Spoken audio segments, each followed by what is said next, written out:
एक बार की बात है, बबलू हाथी सुबह सवेरे अकेले टहलने के लिए निकला।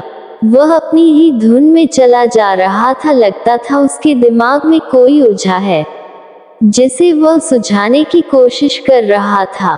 सड़क पर आगे बढ़ते ही उसके सामने चीकू खरगोश भागा।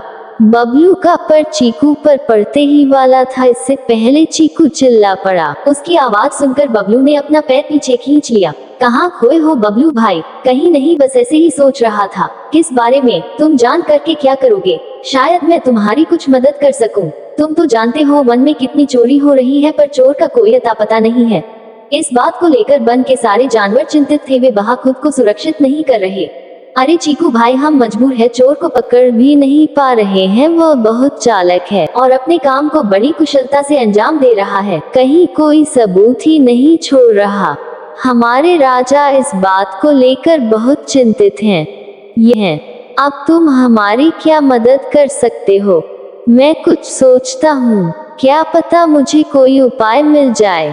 प्रयास करने में कोई हर्ष तो नहीं है। तुम ठीक कहते हो चीकू, लेकिन वन के गुप्तचर भी इसका कोई हल नहीं निकल सके। इतना कहकर वह चुप हो गए। बबलू की बातों में चीकू को सोचने के लिए मजबूर कर दिया। कभी मैं भी इस वन के लिए गुप्तचर का काम करता था। एक बार मेरी टांग टूट जाने से मेरे शरीर में फुर्सत ही नहीं रही। तब से मैंने ये काम छोड़ दिया। तुम चाहो तो अब भी यह काम कर सकते हैं। वन के प्राणी ज्यादातर दिन में भोजन की तलाश करते हैं।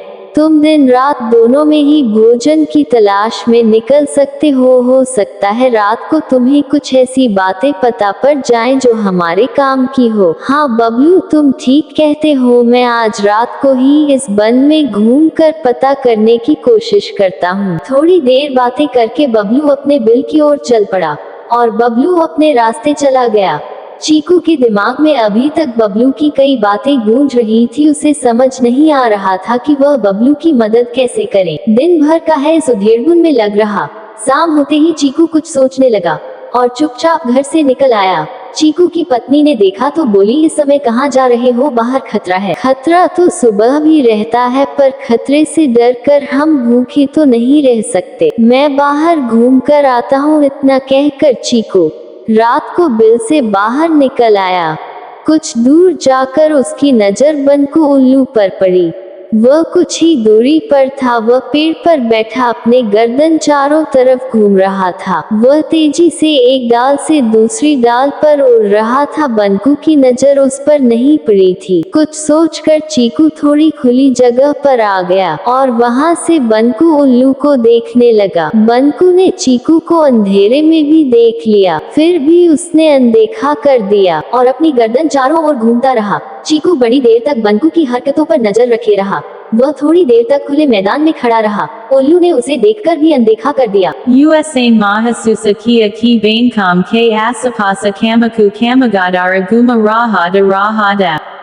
कुछ देर वन में घूमने के बाद चीकू अपने बिल में लौट आया और सुबह होने का इंतजार करने लगा।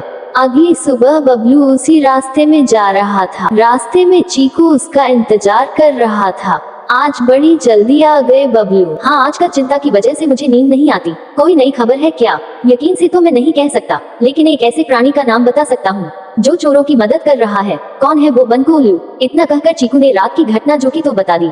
I sunakara babalu ka madatanaka, babalu ki ankham piti raha gai। तुम ठीक कह रहे हो, मुझे आज रात को नजर रखनी होगी। दोनों अपने अपने रास्ते चले गए। बबलू रात को अपने साथियों के साथ उल्लू पर नजर गड़ाए रहा और बबलू ने अपने साथियों के साथ चमगादड़ और बनको उल्लू को पकड़ लिया और पूछताछ करने शुरू कर दी। तुम इस समय मनकू चिंकू के साथ क्या कर रहे हो? हम दोस्त हैं, इसलिए साथ बैठकर बात कर रहे हैं। शक्ति से पूछने पर दोनों ने अपना जुर्म कबूल कर लिया। बबलू ने उनकी चोरी का सारा सामान बरामद कर लिया। बनको और चिंकू को अभी तक समझ में नहीं आ रहा था कि वे इतनी आसानी से कैसे पड़ गए।